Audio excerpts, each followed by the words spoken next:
Aloha! Hey, it's Julie Ziemelis, 365 group from Real Broker, and I'm with Amber Haley from Real Broker. And we are here to tell you some truths and about East Hawaii. And one of the reasons why we are doing this video is because we have interviewed Amber on quite a few videos in East Hawaii, because that's where she does most of her work. And we sometimes, I think, if people on our comments in the YouTube that we aren't telling the truth about what's going on over there. And a lot of people who live in East Hawaii and also West Hawaii and of course this whole island sometimes say, you know what, it's not all paradise all the time. So one of the reasons we created this video is because we want to tell you the truth about living in East Hawaii. And it's, you know, there's stuff that you guys probably already know that, you know, it's expensive to live here or whatever. But Amber, because she's been living on that side of the island, is going to bring it to you right now. So Amber, let's start with one of the things we were just talking about is pests. Because when I wrote a book about how to move to Kona, I think people were shocked about centipedes and cockroaches and things like that. And they were like, oh my gosh, what? I'm like, it's a tropical island. Yes, it is. So maybe like we'll start with the pests and then just go into what people need to know about living in East Hawaii. Okay, and so she is right. We do talk a lot of great things about East Hawaii because there are a lot of great things, but we're going to balance it out today a little bit. Yeah, because when Amber's like, oh, on the rainbows and the ocean and oh, it's so awesome all the time. It's not all rainbows and sunshine, but actually it is a lot of rainbows. Yes. Like, it does rain a lot. But we'll get into rainbow in a minute because that is one of them. Okay, we'll start with pests. So I was just having a side conversation before we got on camera with Julie about fire ants because she hasn't lived in this house that she's in for a year yet, right? Since last March. Yeah. So less than a year, I was asking her about the fire ant situation here because it's different in different parts of the island. What I will tell you, where I live in East Hawaii and a lot of East Hawaii, the fire ants. When I think of pests, it is probably worse in the Puna district specifically.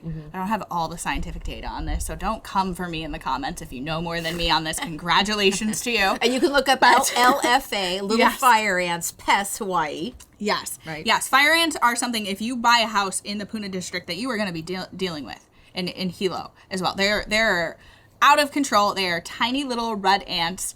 There can be millions of them on one single lot. Like I promise you at my house right now, because I need to treat my property, there's over 1 million. Like they're tiny and they hurt and they are a part of life here. Yeah. And you can't buy a house where they don't have them. Maybe the owner was doing a good job of treating if you buy a house like in Hawaiian Paradise Park in the Puna district. But if you don't keep that up, they will come back. Right. So, you guys, it's an invasive species that just showed up not that long ago. I mean, no one was talking about this like 5 years ago. And what they do is these little buggers, they're so small you can barely even see them. But when they bite, they inject poison into your skin. And there's not one person I've ever heard that does not have an immense and intense reaction right when they get stung.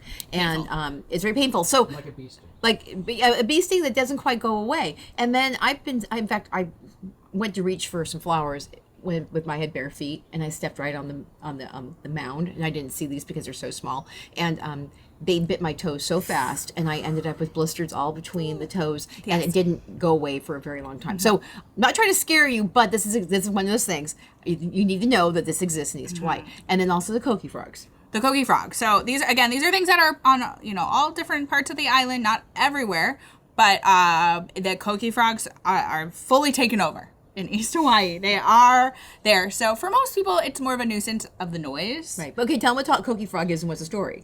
So the koki frogs are invasive. They came from Puerto Rico. I don't know exactly how they got through, and I'm not even sure exactly how long they've been on the island, but a long time. Right. Well, at least 7-8 years. I think. So I think what they did is they came through. Somebody was bringing plants over, and they were in the soil, and then they went out to other properties, and then those little buggers will produce so fast. Yeah. Tiny little frogs. A lot of people think they're birds if they aren't like familiar with koki frogs. Koki. I think the noise is quite pleasant, but I do know people who have not bought real estate because of the koki frogs. And if you buy a house, and I am your realtor, and probably almost any realtor on this island, you do have to sign a disclosure that we have an invasive koki frogs. Right. Yeah. Yes. They're just really loud. It's not nothing. That's right. It's not nothing. That's why I'm bringing it up. I mean, of course, you're going to see a cockroach every now and then, but we were just talking about I take a cockroach over a little fire ant any day of the week. Okay. So then, what else? Okay, so high rainfall. Now, yes, we have rain on all different parts of the island, and I have told stories about how there's property on the dry side that gets more rain than some of the property on the wet side. So all those nuances.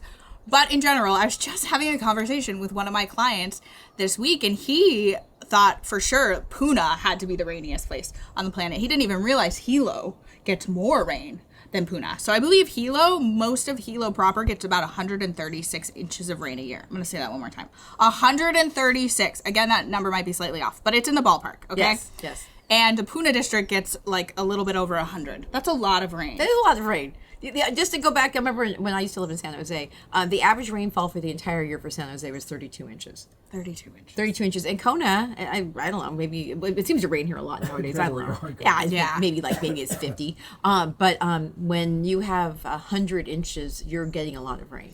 It's a lot. So if you're somebody who does not like rain, you probably don't move to East Hawaii. Right. And especially if you, with the rain comes rampant greenery that consistently grows very fast. And if you're the landscaping type, that might work if you're a gardener. But if you don't like taking care of your yard, it is very difficult. Yeah, like I just did my whole lawn, and we had so much rain over a period of a week or two, and I didn't get around to it for a week or two. And it's like fully grown like this much. It's out of control, like all of the rain. So yes, the rain also, it can make a lot of the dirt roads really muddy, like hard to navigate. Right. And then if you're just somebody like me, I do really enjoy the rain, but if I get too much of gray sky, it does like really affect me, and I know I'm not alone in that. So right. No, I really need a lot of sunshine. Yeah. So there will be times, if you buy a house in Hilo, Hawaii, and you stay there long enough, there will come a point where you probably don't see the sun very much for maybe like a 3-month stretch on a really rainy stretch. So something to keep in mind. That's something to consider. Yeah. There are pluses, but there's minuses. But the plus on that at least is that those people with catchment tanks always seem to have at least free water in their tanks. So there you go. Yeah, a lot of times the catchment tanks will be overflowing and overflowing and overflowing because it just rains. Yeah, one of our other videos that we just did, the guy says that when they know that the catchment tank is about to overflow, they go out there and they wash their cars. Wash your car, do your laundry. Showers. Yeah, and it doesn't even really put a dent in the catchment. It's still going to overflow. But that is a thing, especially if you have a large family that uses a lot of water, I suppose. Let's talk more about weather stuff. Okay. Tsunamis. And if you don't believe me, go to the Tsunami Museum in Hilo. Right. Hilo is one of the worst places. It might be the worst place on planet Earth to live as far as like tsunami risk. Right, because they've had at least 3 massive ones that have actually taken out half their city. And it hasn't happened recently per se. Well, 2011 was when we got hit pretty hard over here. But like in 1946, is that the one that took out? There are some big ones, and if you go to Hilo and you go to Coconut Island down in the bay, there's actually markers on some of the palm trees of what the water level was at. But there's something in the Tsunami Museum. If you go, it can explain it a lot more eloquently than I can. I'm just a realtor. Okay. But because of the geography of Hilo and all of the science stuff, it's just the perfect storm of like tsunami danger. Changing tectonic plates with with big earthquakes causing massive tidal flow. And it happens. It happens. So there's a risk of tsunami, especially in East Hawaii. Let's see, what other weather stuff? Hurricanes. Hurricanes in general are not as big of a risk as like everybody thinks, but it is another one of those things that you do need to be aware of. Hurricane Lane. And yes, and in the Puna district specifically, I've heard stories of things that it's never happened since I've lived there, but some of those big tropical storms, even if they're not hurricane, by the time they come and make landfall, like the wind and the rain, and they can knock down all of these invasive trees that snap really easily, called albesias over there, take down the power lines. People are without power for a week or two. So that is something that the east side of the island has historically been way more hit, I think, more than anywhere. I think that happened in 2008. When did you move to the island? Like Ezell, I think. Ezell. Yeah, that was a big one. And so when we talk about also price differences on different sides of the island, one of the reasons why it's less expensive to live in East Hawaii is because of the risk that your house is going to be being dealt a blow with a tropical storm or a hurricane, where West Hawaii doesn't get hit with hurricanes. It doesn't happen very often. When I wrote my book on how to move to Kona, doing the research, it hasn't happened like lately, right? But they were getting a hurricane every other year. Yeah. Yeah, they had Flossie, and they had Izell, and they had Darby, and then they had Hurricane Lane. And Hurricane Lane dumped 50 inches of rain in Hilo in one day. It's So wild. So, you know, something you should know. Yeah. I think I was actually off island for that hurricane, but I did live on the island during it. Yeah. So yeah, it did a lot of flooding and stuff. So a lot of people who live in East Hawaii have generators. Yes, And if you're gonna move to East Hawaii, get yourself a generator. gotta prep. Okay, let's talk more about like Hilo itself. There is really limited job opportunities in East Hawaii. I know that's a thing in West Hawaii too, but I will say, especially going down into Puna too, there's just not a lot there. So limited opportunity. If you're not a doctor or a teacher or a realtor or a massage therapist. I see a lot of massage therapists. Like, that's kind of like the only 4 professions I I know. ever It's run like when we into. first moved here. What do you do? I'm a massage therapist. So you and like 80 other people. Yes, But the interesting thing is because HPP consistently keeps growing. Yeah. There's probably going to be a little bit more need for like services because of that experience. Yes. But there's just not a lot of commercial space to have those opportunities Yeah. for businesses, right? Just limited opportunity, and beyond just like for yourself, if you're raising a family there, keep in mind your kids are going to grow up with potentially less opportunities than other places for different things. Yeah. If you are somebody who likes to go do trendy things in restaurants and events and nightlife, we don't have nightlife. Yeah, there's not much for nightlife. So people ask that a lot. Where do you go? Where do you go? There's not a lot of nightlife anywhere on the island, but I would say there's more in West Hawaii. I can think of like a couple bars that I know will probably be open we on have a Friday. At least one bar that stays open until I think 2 a.m. Wow. I think like seriously like one bar. If you're coming to Hawaii Island, you should not be looking for nightlife across the whole island. In general. But especially in Puna. Right.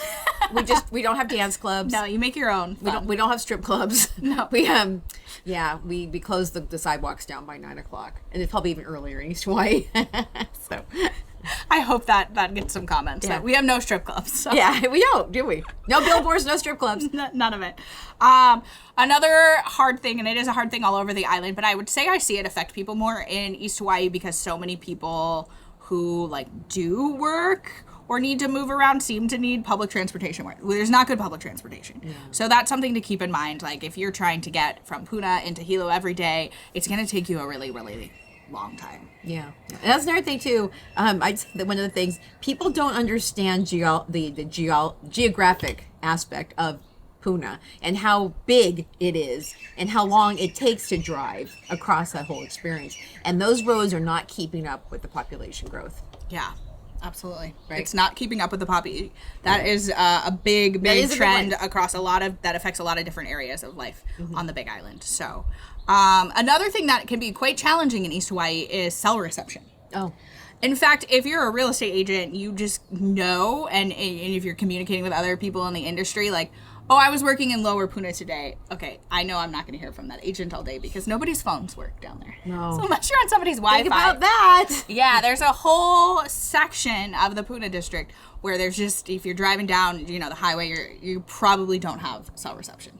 We have that just like right here in downtown Kona, or like near Kona, down near the Pualani Park. Yeah. As soon as you drive there, you're talking to somebody and they drop out. You're like, oh, I know exactly where you are right now. You're probably driving by the Pualani area. Yes. So that's the whole area though in Puna, not just one long street stretch. Yeah. Yeah. Okay. So cell reception can be a challenge. Right. So if you think that you're going to have a stay-at-home business and you need Wi-Fi and you think you're going to get an inexpensive house to run an out-home business, that will affect you. Yeah. And you might be able to get good Wi-Fi. You might not be able to. Depends on where it's at. Mm-hmm. But if you're going to be trying to move around a lot in your neighborhood, there's some neighborhoods that just absolutely don't have any. Mold, because of that rainfall, that kind of goes hand in hand. And again, mold issues everywhere on the island, probably the worst in Hilo. Mold and termites I see the worst of in Hilo because it's, I think, one of the rainiest place on planet Earth. Yeah. So, And then when you say mold, do you mean mildew too?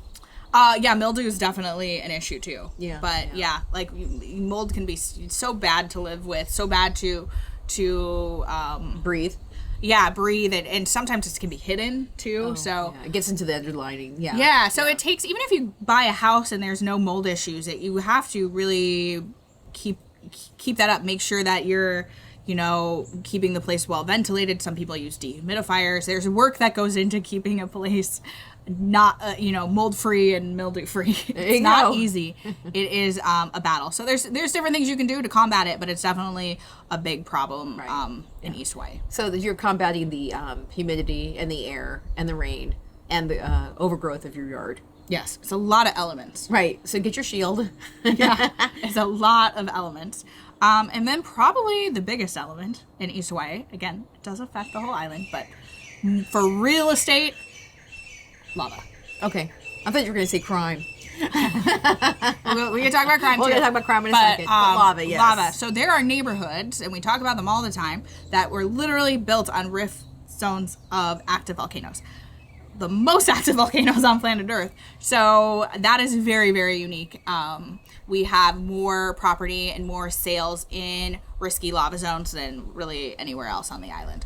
So that hugely affects life there. Yes, yes. Well, and also it affects if you're going to lose your house. It affects if you're going to lose your house. I'll tell you a story if you aren't very familiar with people who live in neighborhoods with lava zones. 2018, there was an eruption in Leilani Estates that you may or may not have heard of on Kilauea volcano. Some people went to work that day. They could not go home that night. It was shut down. It happened that quickly. It erupted. I mean, there were some warnings. There were earthquakes and stuff. But people like what's not happening now. Yeah, even though they knew it was a risky lava zone. It's hard for us to really imagine, like, this is going to erupt in my yard. And that happened to somebody's yard. It erupted in their yard. They couldn't go home. They couldn't go get their dog. They couldn't go get their stuff. It was really sad, really scary situation. So lava, living on an active volcano is really something you have to think about if you want for yourself. And if you want to live in that portion of an active volcano. Well, and also, speaking about how the volcano affects all parts of the island, that we have people who have COPD and lung issues and fog. So it's not just the fact that the fire and the whoa is going to come take your house. It's the fact that when we have eruptions, the air quality starts to suffer. And so if you have lung problems, but the good news is sometimes if you're in Hilo, it blows the other way. So, if you are more not like in like South Kona thing. But when that laze was going off, it was affecting everybody. It was affecting everybody. So that's just something to consider. Yeah, it can be. I would say most of the time, most of East Hawaii has great air quality. But when we don't, it's really bad. It's dangerous usually. Like for people that live in, South Kona, sometimes based on the trade winds, like that fog can kind of, South Kona, by the way, is on the west side of the island. And we're talking about bad things about the east side today. Right. But usually that's kind of the part of the island that's known, I would say, for like having the worst fog overall. Yeah. But for example, when that eruption was happening in Leilani Estates, like that was the main one of the main reasons people couldn't go in, even if like they were kind of fine from the lava right there. It was just like the air quality. The air quality, it can be very dangerous if you're close to an eruption. Yeah. I mean, even if you go to Volcanoes National Park, if the sulfur content is up, they tell you can't go in, and the wind brings it in different directions. So I know that I don't know, say 95% of people in America don't have to worry about high sulfuric acid in the air, which affects their lungs. And so that's one of the things that happens on this island. And again, when the volcano was going off, it was coming through the lower part of Puna, a little bit. So a little bit there. But and for the most part, Hilo usually has pretty good air quality. But it is worth a mention. Yes. Other things about East Hawaii that you are probably negatives, a little bit more on that side, or not necessarily negatives even, but maybe more challenging. Can be a negative for people. Adjusting to the culture, because for some people, they've never lived in Hawaii. That's why we really, really encourage and we try and put out content that like makes people more culturally aware, because it is really important, I think, if you come to the state of Hawaii to take the time to learn about this place and the people and the culture. But that's can be a great thing, but it is an adjustment for a lot of people. Yeah. So I would say because it is a little bit more of a local feel in East Hawaii, because you have so much more tourism and visitors in West Hawaii. So that adjustment might be a little bit more drastic for people in East Hawaii. Yeah, definitely. Yeah. That's just, I'll give you an example of like one thing that I learned is when you... If I'm going to meet up with somebody who is like a local family, because I relocated to Hawaii, and they tell me what time, if they were like, come to, this thing starts at 6, and I was like, oh, okay, I don't want to be the first one there, so I get there make myself get there late at like 6:15, 6:20, and I show up and they're like, why are you so early? You know, nobody like comes until 9. Yeah. You know, so it's just like bad, learning. really? Yes, it is. Or it's just like the plans were looser than what I was used to in Southern California. I mean, it makes sense, but it was an adjustment for me. So different things like that, just different. Though the way people speak, the lifestyle is more laid back, which is one of the beautiful things about it. But it's an adjustment. Right. So, you know, learning all of that. And I just think it's more extreme probably when you get into East Hawaii neighborhoods for people than a lot of West Hawaii. Right. And also waiting for someone to come and fix anything in your house. Yeah, that was Right. that was the next thing I was going to say. Okay, that's, because people sometimes say, what like are the 3 things you need to know the most about living in on this island? I think patience. Yes, Right? patience. And also to be open to the fact that it's different here, and that you can't take your attitude of wherever you're from and No. bring it over here and thinking people are going to move around you because you expect things to show up for you that are not going to happen. And so I'd say that the if I can say this, I think that because we get more people like that in West Hawaii, that people put up with it a little bit more. Where in East Hawaii, they don't want to put up with it, and they just will say, you know what, we're not. No, you know, there's Yeah. more people who've lived on this island longer and who are like full-time residents in East Hawaii than there are in West Hawaii. So Yeah. that's why they're called local, and they're just like, you know what, they've been doing this for, you know, generations. And I think that when people go over there and go, you know, snap, snap, where's my handyman? Snap, snap, get going on my groceries, and snap, snap. That doesn't work there.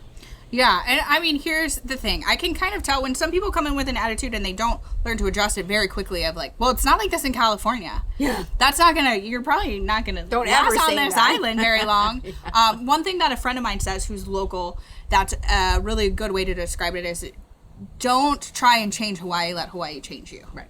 And those are the people that thrive a lot better. Yeah. Also, you know, we talk about, you know, it's hard to get good work done. It's hard to do this and that. I mean, on one hand, I understand why that can be frustrating for people. And it is hard for me to like recommend a lot of local vendors. But a lot of times, you know, people who are like contractors and this and that, like it's really, really hard to afford. If you are a local family, it is really hard to afford to live here. Yeah. People with native rights, you know, to the land, it's hard.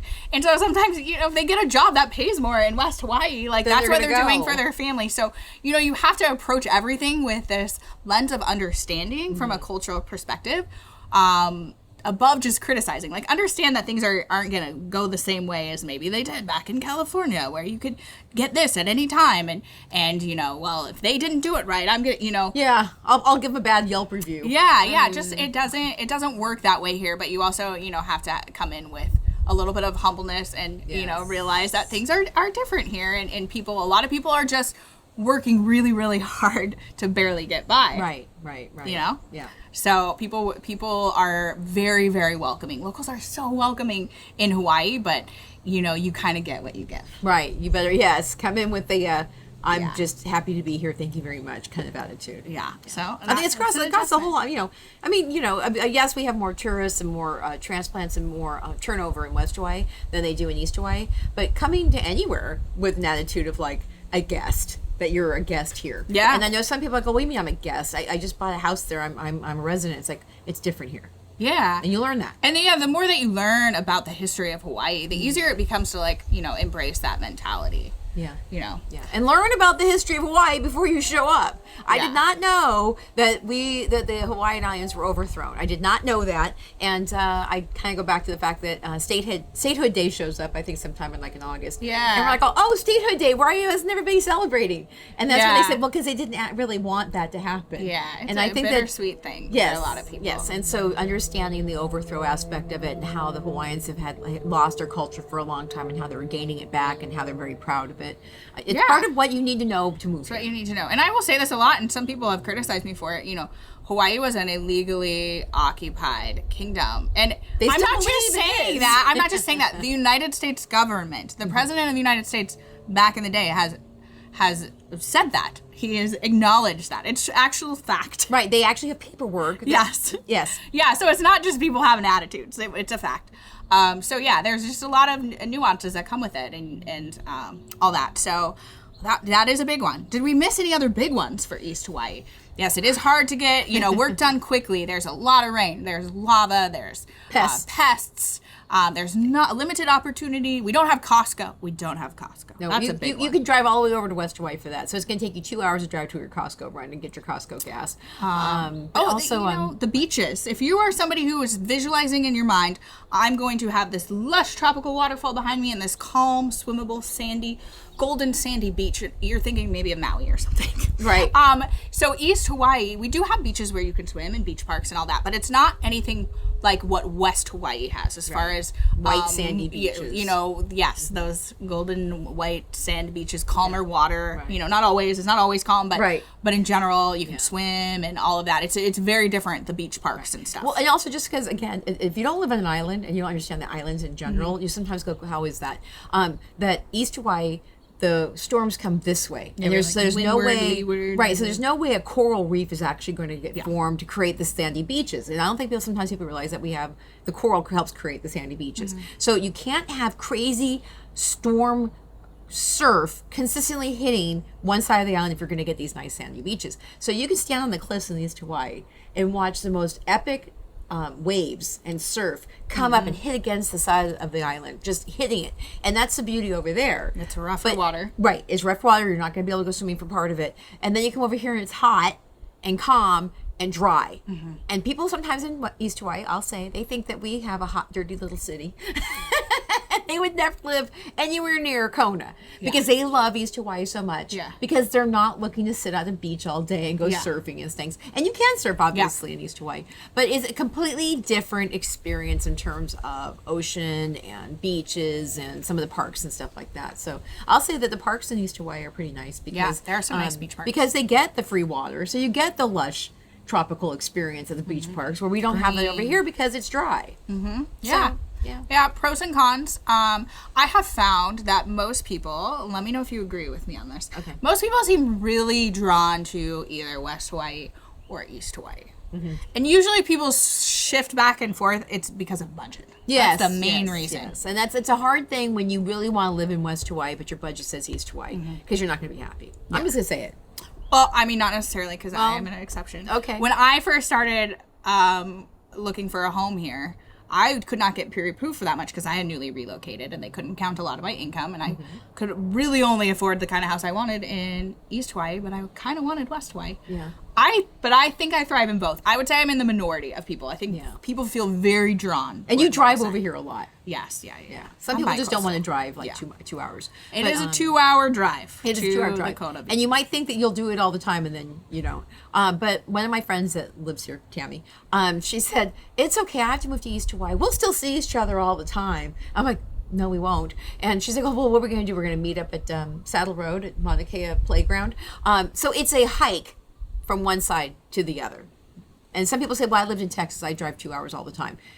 These are very small roads and you can't go very fast sometimes on these roads. It's not the same. I'll tell you another personal anecdote about someone who lives in East Hawaii, who has a lot of friends and like people that I work with. Well, you guys are friends too. Okay. Try. My friends on the west side of the island rarely come over to the east side of the island to visit me. And all of my friends on the east side, same thing. It's not just me. The people in West Hawaii don't come over to East Hawaii very often. People in East Hawaii, we do go over there because you have Costco and your flights are cheaper. Too. Yeah, okay. There you go. They have to go fly out of Puna. They come over for Costco. Oh yeah, we have the hot beaches and the restaurants on the water. But I will say that is a trend. I come over for work and for social events way more frequently than the opposite. So I drive way more. And I know I'm not alone. East Hawaii people, they commute to Kona. Some people commute to Kona for work every single day. That's crazy. Okay, one thing we forgot to say though. One thing East Hawaii doesn't have is sunsets. Oh, that is a huge negative. Because a lot of us who move to West Hawaii are sunset lovers. In fact, there's a word for this that someone just sent to me. There's like an Onio something file for a person who loves sunsets, and that is the draw for people like me who have to sit there every day and go, oh, I love my sunset. But I know people on East Hawaii who love their sunrises. If you wake up for them. Right. So, but because this island is so big, you're not going to get the sunset. You have to drive over to West Hawaii to see that. So. I think if we pulled every person in the state of Hawaii, most people would probably say they would choose a sunset over a sunrise. Yeah. Probably the majority of people, I'm guessing. Maybe not. I could be wrong. There is nothing that beats a Kona sunset. There really is nothing like it in the world. So I can't believe I didn't start with that. And I completely forgot it. And That's we can't a huge change negative. that. There's You nothing we can do. There's nothing you can do. There's no amount of like money, time, energy that's going to change that, and that's how that goes. That's where the sun sets. Yep. I'm pointing west. Yep. But the good news is, okay, can I just throw another little thing in? If you want to live in Hawaii, on the island, and you just want to get your butt in a seat on this island, and the things that you can afford are in East Hawaii, you could still drive to everything Hawaii has to offer. Yes. Even if the median price for a house in West Hawaii right now is $1.3 million. But you know what, though? You can sit at a restaurant here, and you can still eat your dinner, and you can still have a beach picnic, and you can watch a sunset, and you can camp over on this side. So you're at least here to do those things. Yes. But know that there is trade-offs, like we're talking about the cons, and if you live in East Hawaii, there's other things to consider. Right? Yeah. And also the crime. So we do have, so as realtors, we don't want to say, hey, this is this and this is that, because you know it's up to you guys if you know your tolerance. So we have a website for you guys. It's Crime Grade. Crime Grade. I do think that that's an important aspect of learning about what it's like to live on this island. It doesn't just mean East Hawaii. We all have our issues here. But know the neighborhood that you're thinking about moving and go and find out what the crime rate is. And another thing you can do too is call the local police department. So for a lot of people, that's like the Pahoa Police Department or a one in Hilo, and give them the address or streets of the property that you're interested in, and they can provide you with local crime stats as well. Right. And this happens across the country. I'm not just saying it happens here. Usually the more rural you become, there's more crimes of opportunity. Yeah. I'm just going to say it. So so just know that, you know, there's pieces of land out there that you're not anywhere near anybody. Really, really rural. Really rural. And you know, just going along with, we don't have a lot of infrastructure compared to the amount of development that goes with, you know, police officers too. Right. One of my clients right now is a police officer, and I'm just so grateful that he's One relocating more. here, because we do need you know, law enforcement and all of that. So when you're, you know, lacking some of that stuff, you know, you can sometimes see the effects of that. So it's good to do your own research and look into the crime stats of anywhere you're buying. Right. So I'm trying to think, anything else? I think those were the big ones. Yeah. Yeah. I'll give you another little thing though. That I'd like to see the difference between how much you guys are paying for a restaurant meal versus what we're paying for a restaurant meal. Oh, you know, I will say the most expensive grocery stores that I've been to, and I've gone a lot of places, are actually maybe in Pahoa. Really? Which is where the cost of living and probably the average income is lower, because we don't have as many jobs down there. Yeah. But it costs the stores so much to get the food hauled down. Like the Island Naturals in Pahoa is more expensive than the one in Kona and Hilo. Okay. And the new Malama Market is very pricey. Pricier than grocery stores in Kona. Okay. That I've been to, at least. Okay. Because sometimes you want to what does it cost? Is rural going to give you a discount because you're not in tourist central? Yeah. But then you have to get it out there. Yeah. Which adds to the cost. As far as restaurants, I need to collect more data to know. But It's just that the prices are going up. So we were talking to this gentleman that was didn't want to spend too much money for a house, and we said, just know though, the Hawaii in general is an expensive place to live. It is. It's just because you think you can find a house for $175,000 doesn't mean that now you don't have to eat. So and you can't always eat the food that you grow, because you'll get tired of mangoes and papayas at some point. And so that's just something to wrap into your concept of budgeting to be here. yeah, food, electricity. Yeah. Probably gonna need a car here in East Hawaii. Yep. Get you know a decent car, because a lot of the roads are Four-wheel rural. drive. Yeah. Okay, so what we'll do is we will wrap this up. But if you guys have more comments or questions, drop them down in the comment section, and we'll address them as they come. And we can also maybe do another video if you guys have more questions. But know that Amber is a realtor in Puna, and she does service the entire east side. So contact her. You can also contact Eric and I if you have questions also about West Hawaii. We also have a really great 365 Hawaii referral network of agents all over the island, and we look forward to working with you. And if you want to join our ohana, go to 365hawaiiliving.com, and that gives you access to some books and some resources and some private groups, so you can get more information. And with that, Yay. Aloha. Aloha.